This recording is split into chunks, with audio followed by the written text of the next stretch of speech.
충격적인 일이 벌어졌습니다. 한 알프스 농장지대에서 진돗개를 입양하게 해달라고 부탁한다고 합니다. 심지어 교배할 생각이 없냐며 농장 주민들이 자신들의 개를 데려와 상견례 아닌 상견례판이 벌어지고 있다고 합니다. 진돗개가 왜 전 세계의 주목을 받게 됐는지 지금 그 이유를 알려드립니다. 안녕하세요. 저는 다니엘 슈미트입니다. 스위스 출신 환경학자로 올해 55살이 됐습니다. 유엔 산하 환경 프로젝트를 여러 차례 총괄했던 경력이 있죠. 자연을 지키는 일이 제 삶의 전부였습니다. 그런데 한국에서의 어느 날 제 인생이 완전히 달라졌어요. 산림 생태계 조사를 위해 한국 내륙 산악지대를 찾았습니다. 정확히 말하자면 강원도 깊은 산속이었죠. 그날 아침은 여느 때와 같았습니다. 맑은 하늘, 서늘한 공기, 그리고 숲의 고요한 속삭임. 저는 혼자서 생태계 조사를 진행하고 있었어요. 동료들은 다른 구역을 맡아 조사 중이었죠. 촬영 장비와 위성전화, 간단한 식량을 배낭에 챙겨 넣고 산으로 발걸음을 옮겼습니다. 숲속 깊이 들어갈수록 나무들은 더욱 빽빽해지고 발 아래 낙엽은 더욱 두터워졌어요. 중요한 희귀종 식물을 발견한 순간이었습니다. 카메라를 꺼내 촬영을 시작했죠. 그때였어요. 갑자기 땅이 흔들리는 느낌이 들었습니다. 이내 산 전체가 울리는 듯한 소리가 들렸습니다. 이게 무슨 소리지? 고개를 들어 주변을 살펴보니 산 위쪽에서 흙과 바위, 나무들이 무시무시한 속도로 쏟아져 내려오고 있었습니다. 산사태였어요. 그 순간 머릿속이 하얘졌습니다. 무작정 뛰기 시작했죠. 하지만 너무 늦었어요. 귀청이 터질 듯한 소리와 함께 무언가가 등을 강하게 쳤습니다. 그 순간 모든 것이 암흑 속으로 빠져들었죠. 정신을 차렸을 때 저는 바위와 나무 더미 사이에 갇혀 있었어요. 얼마나 시간이 지났는지 알 수 없었습니다. 손목시계는 깨져 있었고 하늘은 어둑어둑해지고 있었죠.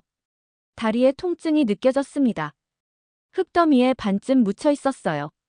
겨우 몸을 일으켜 주변을 살펴봤습니다.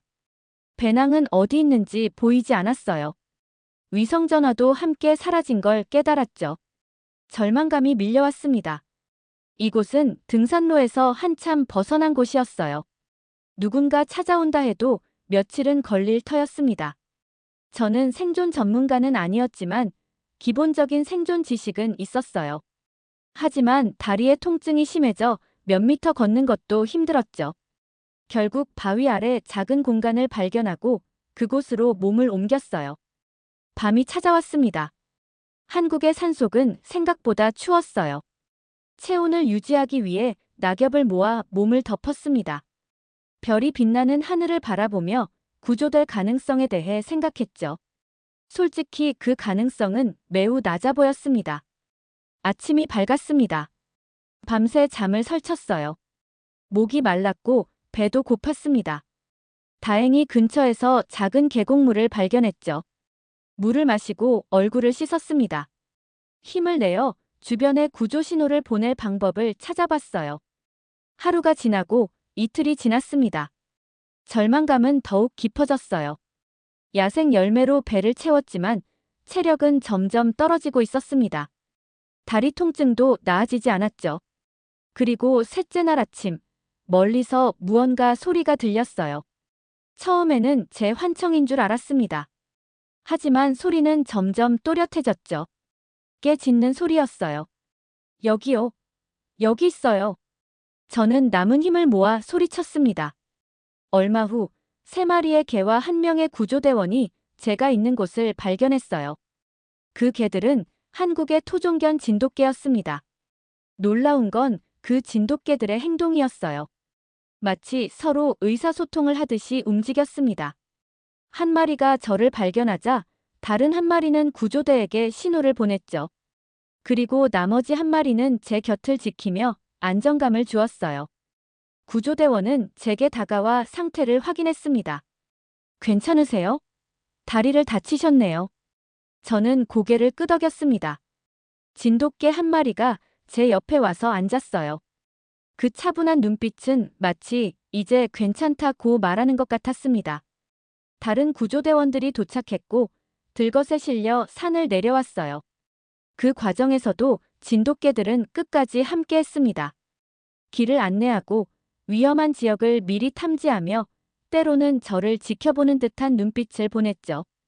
병원에 도착한 후에야 알게 됐습니다. 그 진돗개들은 특별히 훈련된 산악 구조견이었어요. 나중에 구조대장에게 들은 이야기입니다. 그 진돗개들은 서로 다른 능력을 가지고 있었어요. 한 마리는 냄새 추적에 탁월했고 다른 한 마리는 지형 파악과 안전 경로 선택에 능했죠. 그리고 마지막 한 마리는 심리적 안정감을 주는 역할을 했다고 합니다. 저는 항상 자연과 동물을 사랑했지만 그동안 그저 연구 대상으로만 바라봤던 것 같습니다. 하지만 진돗개들과의 만남은 제게 새로운 시각을 열어주었어요. 그들은 단순한 동물이 아니라 지혜와 충성심, 그리고 생명을 존중하는 마음을 지닌 존재였습니다. 병원에서 회복하는 동안 그 진돗개들에 대해 더 알아보게 됐어요. 한국의 천연기념물이자 오랜 역사를 지닌 품종이었습니다. 용맹함과 충성심으로 알려졌지만 그 이면에는 놀라운 지능과 적응력이 있었죠. 퇴원 후 저는 진돗개 구조팀을 직접 찾아갔습니다. 그들이 일하는 모습을 더 지켜보고 싶었어요. 진돗개들은 저를 알아보는 듯 했습니다. 특히 제 곁을 지켰던 그 진돗개는 제게 다가와 반갑게 꼬리를 흔들었죠. 그날 저는 진돗개들의 훈련 과정을 지켜봤습니다. 그들의 학습 능력과 판단력은 경이로웠어요. 한국을 떠나기 전 저는 진돗개들과 작별 인사를 나눴습니다. 그들에게 감사의 마음을 전하고 싶었어요. 그때는 몰랐습니다. 우리의 인연이 여기서 끝나지 않을 거라는 것을요. 한국에서의 산사태 이후 회복을 마치고 스위스로 돌아왔습니다. 몸은 치유됐지만 마음속에는 진돗개와의 만남이 강하게 남아있었죠. 해야 할 연구와 강의로 분주한 일상으로 돌아가려던 그때 갑작스러운 비보가 전해졌습니다. 저의 삼촌 빌헬름이 교통사고로 세상을 떠났다는 소식이었습니다. 어린 시절 제가 방학이면 늘 찾아가던 그 삼촌이었죠. 결혼도 하지 않고 자식도 없던 삼촌은 알프스 기슭에 있는 전통 농장을 홀로 지켜왔습니다. 그리고 예상치 못하게 그 농장이 저에게 유산으로 넘어왔습니다. 장례식을 마치고 삼촌의 농장을 찾았습니다. 오랜만에 보는 농장은 제 어린 시절 추억이 고스란히 담겨 있었죠. 알프스의 맑은 공기, 넓게 펼쳐진 초원, 그리고 곳곳에 풀을 뜯고 있는 사냥들. 어릴 적 삼촌과 함께 사냥을 돌보며 보냈던 여름방학이 떠올랐습니다. 한때는 꿈꿨던 시골 생활이었지만 이제는 환경 연구자로서의 제 삶이 있었습니다. 농장을 팔아야 할지 아니면 잠시 맡아볼지 고민하며 삼촌의 오두막에 머물기로 했습니다. 첫날 밤, 알프스의 고요함 속에서 깊은 잠에 들었습니다. 그런데 새벽녘 갑자기 사냥들이 소란스럽게 울어대는 소리에 잠에서 깼죠. 급히 옷을 걸치고 밖으로 나갔습니다. 달빛 아래 사냥들이 불안하게 모여 있었고 멀리서 늑대의 울음소리가 들려왔습니다. 사냥들을 안정시키고 주변을 살펴보니 울타리 일부가 훼손된 흔적이 보였습니다. 늑대의 흔적이라기보다는 사람의 손길이 닿은 것 같았습니다. 새벽이 밝아오자 이웃 농부 한스가 찾아왔습니다. 다니엘, 돌아왔구나. 빌헬름 삼촌이 그리워할 거야. 한스는 걱정스러운 얼굴로 말을 이었습니다. 요즘 이 일대에 늑대들이 자주 출몰해. 그리고 밀렵꾼들도 있어. 내 삼촌도 그것 때문에 스트레스를 많이 받았지. 한스의 말에 놀랐습니다. 삼촌은 생전에 그런 어려움을 제게 말한 적이 없었거든요. 한스가 떠난 후 농장 주변을 꼼꼼히 살펴보니 밤사이 2마리의 사냥이 사라진 것을 발견했습니다. 울타리가 훼손된 쪽으로 흔적을 따라가 보았지만 산길에서 자취를 잃고 말았죠. 마을로 내려가 실종된 사냥을 신고하려 했습니다. 그런데 마을 입구에서 사냥 복장을 한 중년 남성과 마주쳤습니다. 그는 저를 위아래로 훑어보더니 비웃음을 지었습니다. 당신이 빌헬름의 조카군. 도시에서 온 학자라고 들었는데 이제 농부가 되실 건가요? 그의 말투에서 비아냥거림이 느껴졌습니다. 그는 자신을 클라우스라고 소개했고 지역 사냥협회 회장이라고 했습니다. 저는 사냥 실종건에 대해 물었죠. 늑대겠지. 요즘 자주 출몰해요. 우리 같은 사냥꾼이 아니면 농장을 지키기 어려울 텐데. 클라우스는 느긋하게 말을 이었습니다. 혹시 생각이 있으시면 농장을 팔지 않겠습니까? 적당한 가격에 매입할 의향이 있습니다. 갑작스러운 제안에 당황했지만 정중히 거절했습니다. 클라우스는 아쉬운 표정을 지으며 말했습니다. 학자 선생님은 연구나 하시는 게 좋을 텐데. 이런 척박한 농장에서 무슨 희망이 있겠습니까? 늑대 문제가 심각해지면 언제든 연락하세요. 경찰서에 신고를 마치고 농장으로 돌아오는 길에 클라우스의 말이 자꾸 떠올랐습니다. 하지만 삼촌의 농장을 그렇게 쉽게 포기할 수는 없었죠. 어린 시절의 추억과 삼촌의 열정이 깃든 곳이었습니다. 다음 날부터 농장 보안을 강화하기 시작했습니다. 훼손된 울타리를 수리하고 동물들을 더 가까이에서 관찰했죠. 그러나 전문 지식 없이 혼자서 대처하기에는 한계가 있었습니다. 마을 사람들도 저를 그저 도시에서 온 이방인 취급했고 농장 관리에 대한 조언을 구해도 실질적인 도움은 주지 않았습니다. 일주일 후 또다시 사냥 3마리가 사라졌습니다. 이번에는 울타리가 완전히 잘려 있었죠. 명백한 사람의 소행이었습니다. 경찰에 신고했지만 증거 부족으로 수사는 진전이 없었습니다. 마을 사람들 중에는 제가 농장 관리를 제대로 못한다며 수군거리는 사람들도 있었습니다. 답답한 마음에 농장 주변을 샅샅이 살펴보던 중 산비탈에서 밀렵꾼들이 사용했을 법한 덫과 총알 껍데기를 발견했습니다. 증거품을 모아 경찰에 다시 신고했지만 그들의 대응은 미온적이었습니다. 슈미트 박사님, 이런 흔적만으로는 누구의 소행인지 특정하기 어렵습니다. 지역 사냥꾼들이 합법적으로 활동하는 경우도 많아서요. 무력감이 몰려왔습니다. 연구실에서 논문을 쓰고 강의를 하던 제가 이런 상황에 맞서기에는 역부족이었죠. 그날 밤 식탁에 앉아 한국에서의 경험을 떠올렸습니다. 산사태로 고립됐을 때의 절망감, 그리고 진돗개들의 지혜로운 눈빛이 생각났죠. 문득 진돗개들이 그리워졌습니다. 그들의 충성심과 지혜로움이 지금의 상황에 도움이 될 것 같았습니다. 한국에서 경험한 그들의 용맹함과 침착함이 이 척박한 알프스 농장에서도 필요한 순간이었습니다. 며칠 후 농장 입구에서 클라우스와 마주쳤습니다. 그는 이번에는 노골적인 위협을 했습니다. 슈미트 박사, 당신 같은 도시 사람은 이런 척박한 환경에서 오래 버티지 못할 겁니다. 늑대 문제는 점점 심각해질 테고 사냥들도 계속 사라질 거예요. 결국에는 포기하게 될 텐데 그때 가서 후회하지 마세요. 클라우스의 말투에서 확신이 느껴졌습니다. 마치 그가 직접 이 모든 일을 계획하고 있는 것처럼 들렸죠. 그의 눈빛에서 교활함이 느껴졌습니다. 더욱이 그가 저를 바라볼 때마다 아시아에서 온 학자라는 식으로 말하는 것이 불편했습니다. 제가 스위스 태생임에도 불구하고 제 동양적 외모를 비하하는 듯한 태도가 역력했죠. 마을에서도 비슷한 경험을 했습니다. 사람들은 저를 빌헬름의 동양인 조카라고 부르며 제 능력을 의심했습니다. 한 노인은 저에게 직접 물었습니다. 당신네 나라 사람들은 이런 산악지역에서 살아본 적이 있나요? 여기는 알프스입니다. 수천 년의 역사와 전통이 있는 곳이죠. 이런 편견 섞인 시선과 말들이 저를 더욱 외롭게 만들었습니다.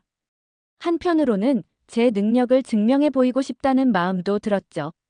그래서 더욱 농장을 지키고 싶다는 결심이 굳어졌습니다. 밤마다 사냥 우리 주변을 순찰했습니다. 손전등을 들고 농장 경계를 돌아다니며 이상한 기척이 없는지 살폈죠. 하지만 넓은 농장을 혼자서 지키는 것은 불가능에 가까웠습니다. 그럼에도 포기할 수 없었습니다. 이곳은 삼촌의 평생 꿈이었고 제 어린 시절의 추억이 담긴 소중한 장소였으니까요. 한밤중 먼 산등성이에서 이상한 빛이 번쩍이는 것을 발견했습니다. 밀렵군의 손전등이 분명했습니다. 심장이 빠르게 뛰었죠. 바로 경찰에 신고했지만 그들이 도착할 때까지 기다릴 시간이 없었습니다. 손전등과 사진기를 들고 그 방향으로 향했습니다. 어둠 속에서 길을 찾아가는 것은 쉽지 않았습니다. 알프스의 밤은 칠흑같이 어두웠고 발 아래 지형은 위험하기 짝이 없었죠. 1시간쯤 산길을 오르니 희미한 목소리가 들렸습니다. 조심스럽게 다가가 숨어서 지켜보니 3명의 남자가 죽은 사냥 주변에 모여 있었습니다. 그중 한 명이 클라우스였습니다. 그가 다른 2사람에게 지시를 내리고 있었죠. 저는 떨리는 손으로 사진을 찍었습니다. 증거를 확보하는 것이 중요했으니까요. 그런데 그때 실수로 사진기 플래시가 터져버렸습니다. 누구냐? 클라우스의 날카로운 목소리가 어둠을 갈랐습니다. 저는 즉시 몸을 숨겼지만 그들이 제 방향으로 다가오고 있었죠. 심장이 터질 듯이 뛰었습니다. 이대로 들키면 위험할 것 같았습니다. 그래서 재빨리 자리를 떠나 산을 내려왔습니다. 농장에 돌아와 경찰을 기다렸지만 그들은 늦게 도착했습니다. 제가 찍은 사진을 보여주었지만 경찰은 다시 한번 증거 불충분으로 수사를 미루었습니다.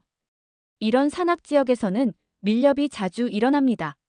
하지만 클라우스 씨는 지역에서 존경받는 인물이고 이런 흐릿한 사진만으로는 경찰의 말에 분노가 치밀었습니다. 그들도 클라우스와 한통 속인 것 같았습니다. 이 지역 사람들에게 저는 그저 외부인이었고 특히 동양인 외부인이었죠. 제 말보다 지역 유지인 클라우스의 말을 더 신뢰했습니다. 그날 밤 이대로는 안 되겠다는 결심이 섰습니다. 더 적극적으로 증거를 수집하고 클라우스의 불법 행위를 밝혀내야 했습니다. 하지만 혼자서는 역부족이었죠. 도움이 필요했습니다. 그리고 문득 한국에서 만난 진돗개들이 생각났습니다. 그래, 진돗개라면 새로운 계획이 머릿속에 떠올랐습니다. 한국의 진돗개처럼 충성스럽고 지혜로운 존재가 필요했습니다. 이번에는 삼촌의 농장을 지켜내겠다는 결심이 섰습니다. 주저하지 않고 한국의 산악구조대에 연락을 취했습니다. 감사하게도 구조대장 김민수 소장이 직접 전화를 받았습니다. 김민수 소장은 제 이야기를 듣고 깊이 공감해 주었죠. 슈미트 박사님, 진돗개는 단순한 개가 아닙니다. 1000년 이상 한반도에서 가족을 지키고 함께 해온 역사가 있지요. 특히 백두는 우리 구조견 중에서도 최고입니다.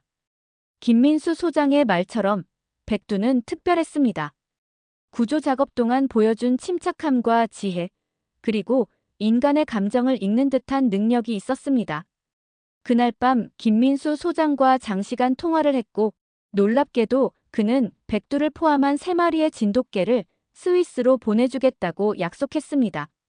백두, 강산, 별이를 보내드리겠습니다. 이들은 최고의 구조견들입니다. 특히 백두는 지형 파악 능력이 탁월하고 강산은 추적에 능합니다. 별이는 백두의 딸인데 아직 어리지만 잠재력이 대단합니다. 진돗개들의 스위스 입국 과정은 생각보다 복잡했습니다. 서류 작업과 검역 절차, 그리고 훈련 적응 기간까지 고려하면 몇 달이 걸릴 수도 있었죠. 하지만 김민수 소장의 도움으로 한 달 만에 모든 준비를 마칠 수 있었습니다. 드디어 그날이 왔습니다. 취리히 공항에서 3마리의 진돗개를 맞이했을 때 백두가 저를 알아보는 순간을 잊을 수 없습니다. 다른 2마리는 호기심 가득한 눈으로 주변을 살폈지만 백두는 똑바로 제 눈을 바라보며 꼬리를 흔들었습니다. 그 순간 마치 오랜 친구를 만난 듯한 감정이 밀려왔습니다. 농장으로 돌아온 후 진돗개들은 놀라운 속도로 새로운 환경에 적응했습니다. 특히 백두는 첫날부터 농장 전체를 둘러보며 지형을 파악했습니다. 알프스의 험준한 지형도 백두에게는 문제가 되지 않았죠. 마치 이곳이 고향인 것처럼 자연스럽게 적응했습니다. 이웃 농부 한스는 진돗개들을 보고 의아해했습니다. 다니엘, 저 개들은 어디서 온 거지? 우리 알프스에서는 주로 세인트 버나드나 그레이트, 피레니즈 같은 개들을 많이 키우는데. 저는 한국에서의 경험을 이야기했습니다. 한스는 처음에는 회의적이었지만 며칠이 지나자 진돗개들의 능력에 감탄하기 시작했습니다. 정말 놀라운 개들이군. 우리 지역 사냥개들보다 훨씬 영리해 보여. 진돗개들은 매일 아침 농장을 순찰했습니다. 백두가 선두에 서서 경로를 정하면 강산과 별이가 뒤를 따랐죠. 그들은 마치 작전을 수행하는 군인들처럼 체계적으로 움직였습니다.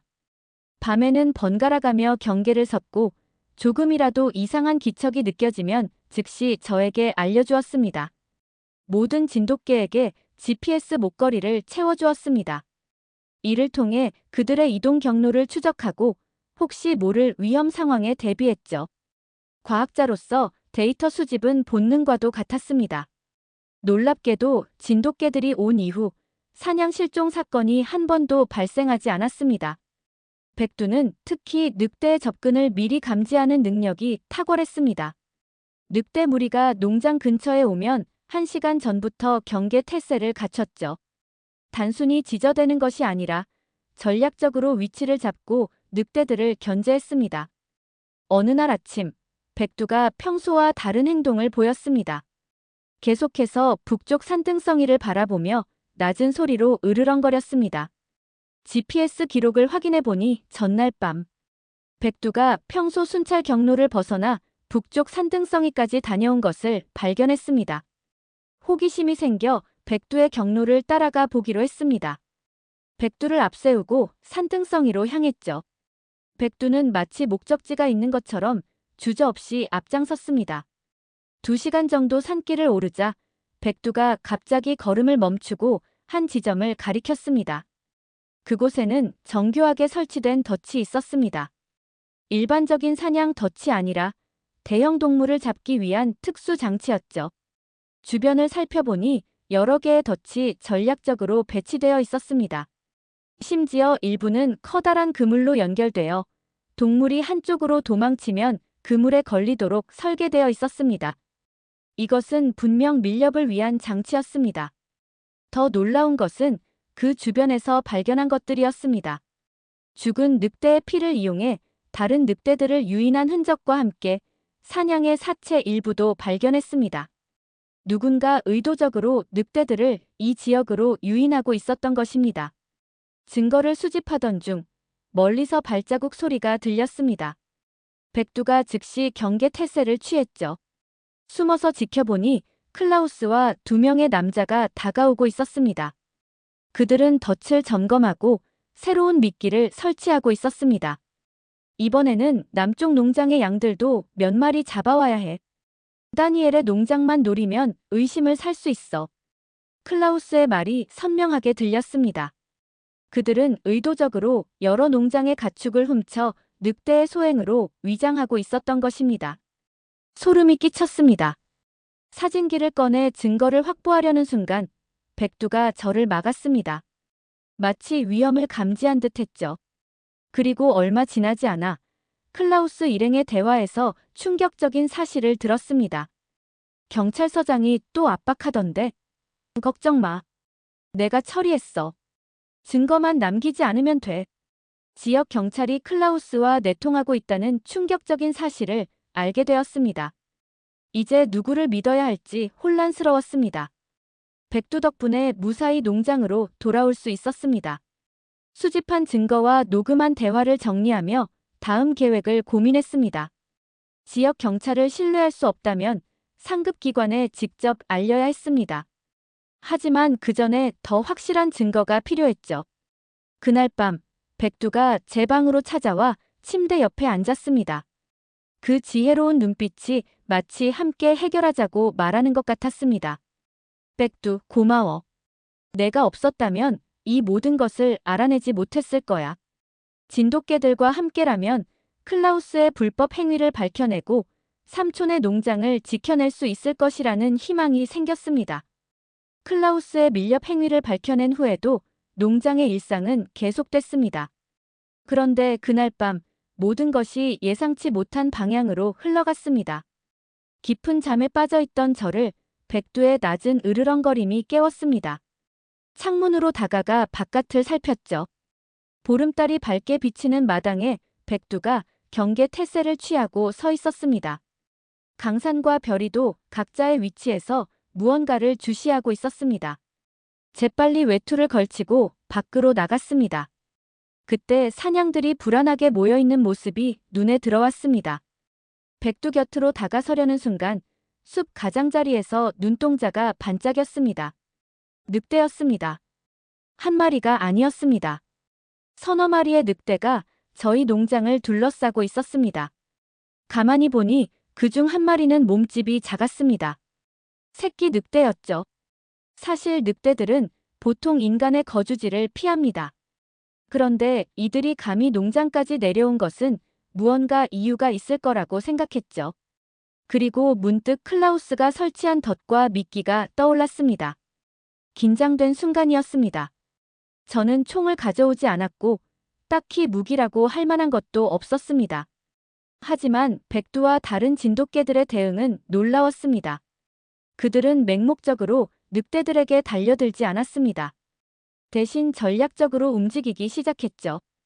백두가 중앙에 서서 리더 역할을 했습니다. 강사는 왼쪽으로, 별이는 오른쪽으로 이동하여 삼각형 대형을 만들었습니다. 그들은 소리 없이 서로를 바라보며 의사소통하는 듯 했습니다. 늑대들이 한 걸음 더 다가왔습니다. 백두는 낮은 소리로 경고를 보냈습니다. 그러자 늑대들도 멈춰섰죠. 두 집단 사이에 팽팽한 긴장감이 흘렀습니다.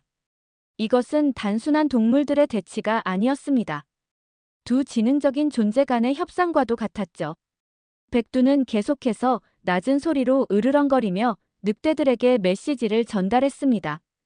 그 소리에는 위협만이 아닌 일종의 경고와 타협의 뉘앙스가 담겨 있었습니다. 서양의 shepherd나 그레이트 피레니즈 같은 개들은 보통 직접적인 공격이나 방어로 대응합니다. 하지만 진돗개들은 달랐습니다. 그들은 상황을 판단하고 최소한의 충돌로 문제를 해결하려 했죠. 백두는 늑대들에게 이곳은 우리 영역이니 물러가라는 메시지를 전달하고 있었습니다. 신기하게도 늑대들은 그 메시지를 이해하는 듯 했습니다. 리더로 보이는 늑대가 한 걸음 물러섰고 다른 늑대들도 따랐습니다. 그들은 천천히 뒤로 물러나기 시작했죠. 상황이 진정되는 듯 했습니다. 그런데 바로 그때 숲에서 날카로운 총소리가 들려왔습니다. 늑대들이 놀라 흩어졌고 한 마리가 비명을 지르며 쓰러졌습니다. 숲에서 클라우스가 총을 든 채 나타났습니다. 그의 눈빛에서 광기가 느껴졌습니다. 드디어 증거를 잡았군. 당신이 늑대들을 유인했잖아. 클라우스의 목소리에서 분노가 느껴졌습니다. 그는 총을 다시 장전하며 제게 다가왔습니다. 당신이 무슨 말을 하는 건지 모르겠습니다. 늑대들이 농장에 나타난 것은 당신이 설치한 덫과 미끼 때문이 아닌가요? 제 말에 클라우스의 얼굴이 일그러졌습니다. 당신이 뭘 안다고 그래? 동양에서 온 학자가 우리 알프스의 생태계를 이해할 수 있을 것 같아. 또다시 동양인에 대한 편견이 담긴 말이 튀어나왔습니다. 클라우스는 총구를 제게 향했습니다. 심장이 빠르게 뛰었습니다. 클라우스, 진정하세요. 우리 대화로 해결합시다. 제 말이 끝나기도 전에 백두가 갑자기 움직였습니다. 번개 같은 속도로 클라우스에게 달려들어 그의 팔을 물었습니다. 총이 땅에 떨어졌죠. 클라우스는 백두를 떼어내려 했지만 진돗개의 턱력은 상상 이상으로 강했습니다. 이어서 강산이 떨어진 총을 물어 멀리 가져갔습니다.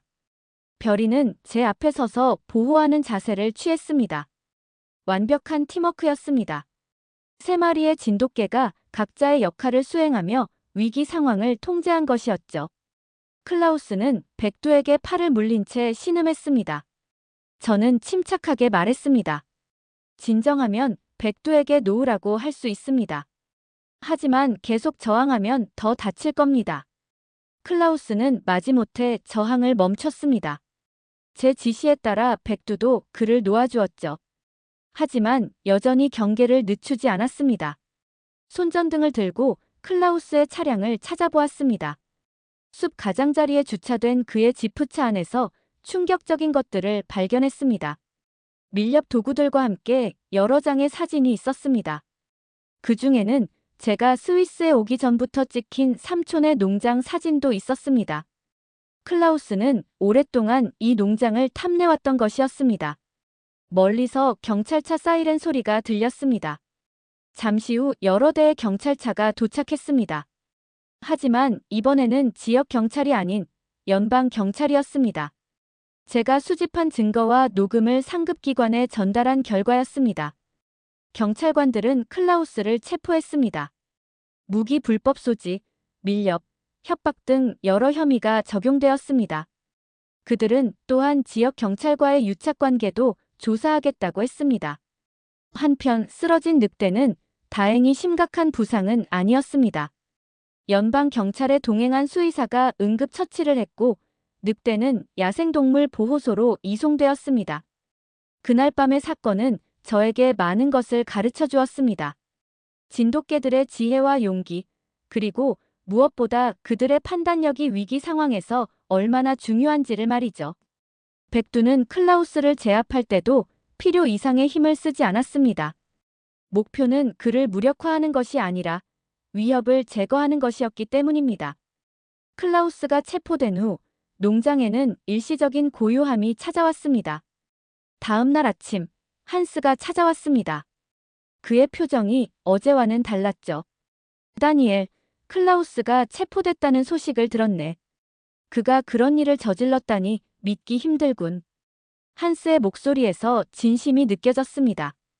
그는 들어와 커피를 마시며 클라우스의 밀렵 행위와 그가 마을에 끼친 영향에 대해 이야기했습니다. 놀랍게도 한스는 제게 사과했습니다. 처음 당신이 왔을 때 우리 모두 당신을 그저 도시에서 온 이방인으로 여겼네. 미안하게 생각하네.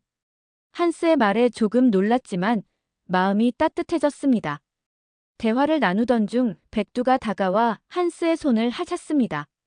한스는 웃으며 백두의 머리를 쓰다듬었죠. 이 개는 정말 특별해. 어젯밤 늑대들과 대치했다는 이야기가 마을에 퍼졌어. 보통 개라면 무작정 공격했을 텐데 이 친구는 지혜롭게 상황을 해결했다지. 한스의 말에 고개를 끄덕였습니다. 진돗개의 지능과 판단력은 정말 특별했으니까요. 백두는 단순히 명령에 따르는 개가 아니라 스스로 상황을 판단하고 최선의 결정을 내리는 동반자였습니다. 일주일이 지나자 상황은 더욱 놀랍게 변했습니다. 마을 사람들이 진돗개에 대해 더 알고 싶어 했고 심지어 몇몇은 자신의 농장에도 진돗개를 들이고 싶다며 정보를 물었죠. 한국의 진돗개가 스위스 알프스에서 인기를 끌기 시작한 것입니다. 더 놀라운 일은 어느 날 아침 스위스 국립환경연구소에서 온 편지였습니다. 그들은 클라우스 사건과 진돗개들의 활약에 관심을 보이며 저에게 공동 연구 프로젝트를 제안했습니다. 늑대와 가축의 공존을 위한 새로운 접근법으로 진돗개의 활용 가능성을 연구하자는 내용이었죠. 다음 날 국립환경연구소의 프로젝트 책임자인 헬레나 박사가 직접 농장을 방문했습니다. 그녀는 백두와 다른 진돗개들을 관찰하며 깊은 인상을 받았습니다. 놀라운 개들이군요. 일반적인 보호견과는 확실히 다릅니다. 특히 백두의 리더십과 강산의 경계 능력, 별이의 친화력이 완벽한 균형을 이루고 있어요. 헬레나 박사의 말에 고개를 끄덕였습니다. 진돗개들은 단순한 애완동물이나 작업견이 아니라 수천 년 동안 한국인과 함께 살아오며 발전한 지혜와 충성심의 결정체였으니까요. 겨울이 깊어지면서 알프스는 순백의 눈으로 뒤덮였습니다. 그날도 여느 때와 같이 아침 일과를 마치고 백두와 함께 산책을 나섰습니다. 다른 진돗개들은 농장을 지키고 있었죠. 눈 덮인 산길을 오르며 백두와 함께하는 시간이 얼마나 특별한지 생각했습니다. 백두는 늘 제 한 걸음 앞에서 길을 인도했고 가끔 뒤돌아보며 제가 잘 따라오는지 확인했습니다. 산길을 한참 오르던 중 백두의 행동이 갑자기 달라졌습니다. 귀를 쫑긋 세우고 앞을 주시하더니 저에게 다가와 앞으로 가지 말라는 듯 몸으로 막았습니다. 처음에는 무슨 일인지 이해하지 못했습니다. 무슨 일이야, 백두야? 뭐가 보여? 백두의 눈빛은 진지했고 낮은 소리로 경고음을 냈습니다. 하지만 저는 그의 경고를 완전히 이해하지 못했습니다. 눈 덮인 길에는 아무것도 보이지 않았으니까요. 괜찮아, 백두야. 조금만 더 가보자. 제가 앞으로 나아가려 하자 백두의 행동이 더욱 적극적으로 변했습니다. 제 앞을 가로막고 서서 절대 지나가지 못하게 했죠. 그런데도 저는 고집을 부렸습니다. 백두를 살짝 밀치고 한 걸음 내딛는 순간 모든 것이 순식간에 일어났습니다. 백두가 강한 힘으로 제 몸을 밀치며 뛰어들었습니다. 저는 눈밭에 넘어졌고 그 순간 날카로운 쇳소리와 함께 백두의 비명이 들렸습니다. 정신을 차리고 보니 백두가 제가 밟으려던 자리에서 고통스러워하고 있었습니다. 눈 아래 숨겨져 있던 철사 함정이 백두의 뒷다리를 강하게 조이고 있었습니다. 백두야. 심장이 멎는 듯한 충격이 밀려왔습니다. 백두는 제가 밟을 뻔했던 함정을 미리 감지했고 제가 듣지 않자 결국 저를 밀어내고 자신이 희생한 것이었습니다. 철사는 백두의 다리를 깊게 파고들어 있었고 하얀 눈 위로 선명한 붉은 피가 번져갔습니다. 당황한 마음에 손이 떨렸지만 침착함을 유지하려 노력했습니다. 조심스럽게 함정에 접근해 백두의 다리를 살폈습니다. 다행히 함정은 단순한 철사였고 주머니 칼로 자를 수 있을 것 같았습니다. 괜찮아, 백두야. 내가 널 꺼내줄게. 참아. 떨리는 손으로 철사를 자르는 동안 백두는 놀랍도록 침착했습니다. 고통스러울 텐데도 절 믿고 기다리는 모습이 가슴을 아프게 했습니다. 마침내 철사를 제거했지만 백두의 다리에서는 계속해서 피가 흘렀습니다. 백두를 업고 눈길을 내려오는 것은 결코 쉽지 않았습니다. 미끄러운 경사와 깊은 눈으로 인해 몇 번이고 넘어질 뻔했지만 백두를 꼭 안은 채 한 걸음씩 내려왔습니다. 농장까지는 약 3km, 눈길을 업고 내려오는 동안 백두의 따뜻한 숨결이 제 목덜미에 닿았습니다. 그 숨결이 점점 약해지는 것 같아 공포감이 밀려왔습니다. 주변이 어두워지기 시작할 무렵 마침내 농장에 도착했습니다. 곧바로 트럭에 백두를 눕히고 가장 가까운 동물병원으로 향했습니다. 병원에 도착하자마자 수의사들이 백두를 응급실로 데려갔습니다. 수의사는 상처가 깊지만 다행히 주요 혈관은 건드리지 않았다고 했습니다. 수술이 끝나고 백두를 볼 수 있게 되었을 때 그는 마취에서 막 깨어나는 중이었습니다. 백두의 눈이 천천히 떠졌고 제 얼굴을 보자마자 미약하게 꼬리를 흔들었습니다. 그 모습에 참았던 감정이 터져 나왔습니다. 백두야, 미안해. 내 말을 들었어야 했어. 너는 단순한 개가 아니야. 넌 내 동료야. 내 가족이야. 백두의 부상 소식은 마을에 빠르게 퍼졌습니다. 이웃 농장주들이 병원으로 위로 전화를 걸어왔고 심지어 한스는 직접 병원까지 찾아와 백두의 회복을 기원했습니다. 백두가 회복된 후 스위스 국립환경연구소의 책임자 헬레나 박사와 함께 지역 정부 관계자들이 농장을 방문했습니다. 그들은 백두의 부상 이야기를 듣고 진돗개의 특별한 능력에 깊은 인상을 받았다고 했습니다. 헬레나 박사가 공식적인 제안을 했습니다. 슈미트 박사님, 우리는 백두와 다른 진돗개들을 알프스 생태보호 공식 관리견으로 임명하고 싶습니다. 이들의 지능과 판단력, 그리고 생태계 균형을 존중하는 태도는 우리가 추구하는 가치와 일치합니다. 정부 관계자도 동의했습니다. 특히 늑대와 같은 야생동물과의 공존 모델을 연구하는 데 큰 도움이 될 것 같습니다. 진돗개들이 보여준 행동은 단순한 보호가 아니라 생태계 전체를 고려한 지혜로운 선택이었으니까요. 제 마음이 벅차올랐습니다. 한국에서의 위기를 계기로 알게 된 진돗개가 이제는 스위스 알프스에서 생태 보호의 상징이 된다니 운명이란 참 신비로운 것이었습니다. 백두가 완전히 회복된 후 공식 임명식이 있었습니다. 마을 광장에서 열린 작은 행사였지만 많은 사람들이 참석했습니다. 백두와 강산, 별이는 특별 제작된 알프스 생태보호 관리견 조끼를 입고 당당하게 서 있었습니다. 임명식 후 저는 더 큰 비전을 갖게 되었습니다. 단순히 3마리의 진돗개에 그치지 않고 진돗개의 지혜와 능력을 알프스 전역의 생태보호 시스템에 통합하는 방안을 구상했습니다. 그렇게 진돗개 모델이라는 개념을 정립하고 스위스 정부에 공식 제안서를 제출했습니다. 제안서의 핵심은 인간, 자연동물의 공존 프로젝트였습니다. 동물을 단순한 도구나 자원으로 보는 것이 아니라 하나의 지혜로운 동반자로 인정하고 함께 자연을 보호하는 새로운 패러다임이었죠. 진돗개는 그 모델의 완벽한 예시였습니다. 놀랍게도 제 제안은 빠르게 수용되었습니다. 스위스 정부는 파일럿 프로젝트로 알프스 세계 지역의 진돗개를 도입하기로 결정했고 한국과의 협력을 통해 진돗개 훈련 프로그램을 개발하기로 했습니다. 이 소식을 들은 김민수 소장은 직접 스위스를 방문했습니다. 그는 백두와 재회하며 눈시울을 붉혔고 진돗개가 이렇게 큰 역할을 맡게 되어 자랑스럽다고 말했습니다. 진돗개의 성공 비결은 1000년 이상 한국인과 함께 해온 역사 속에 있습니다. 그들은 단순한 애완동물이나 작업견이 아닙니다. 한국에서 진돗개는 충직함과 지혜의 상징입니다.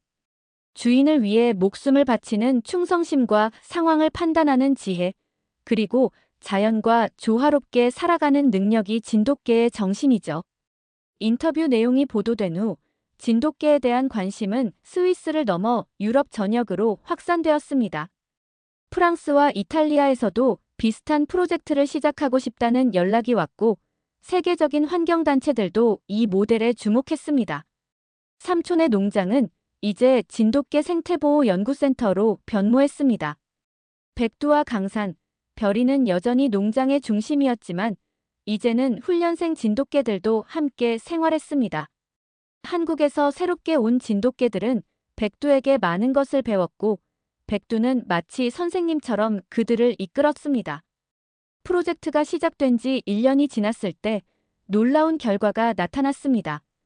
진돗개가 활동하는 지역에서는 늑대와 가축 사이의 충돌이 90% 감소했고 밀렵 행위도 크게 줄었습니다.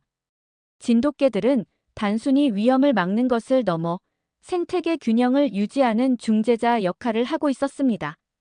유엔 환경 프로그램에서도 이 사례에 주목했고 인간, 자연동물 공존 모델의 성공 사례로 소개되었습니다. 한국의 진돗개 정신이 세계적인 환경 보호 모델로 인정받기 시작한 것입니다. 어느 평화로운 오후, 백두와 함께 농장 뒤편 언덕에 앉아 알프스의 풍경을 바라보았습니다.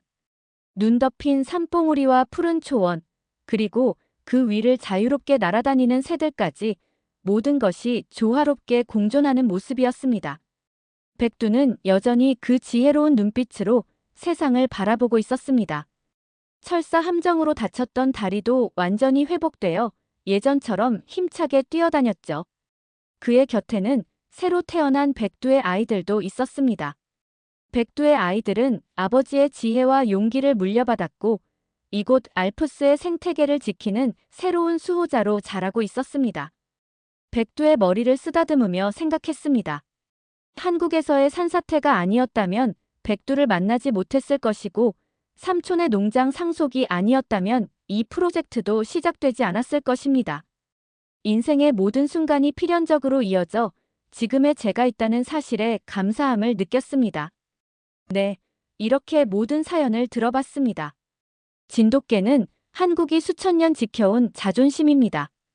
그 충직함은 사람을 살리고 그 용맹함은 세상을 바꿉니다. 스위스의 알프스에서 진돗개는 자연과 인간의 공존을 가능케 했습니다. 전 세계가 인정하는 한국의 품격 그 중심에 진돗개가 서 있습니다. 오늘 이야기 감동하셨다면 구독과 좋아요, 그리고 진돗개에 대한 여러분의 생각을 댓글로 남겨주세요. 지금까지 감동의 대한민국이었습니다.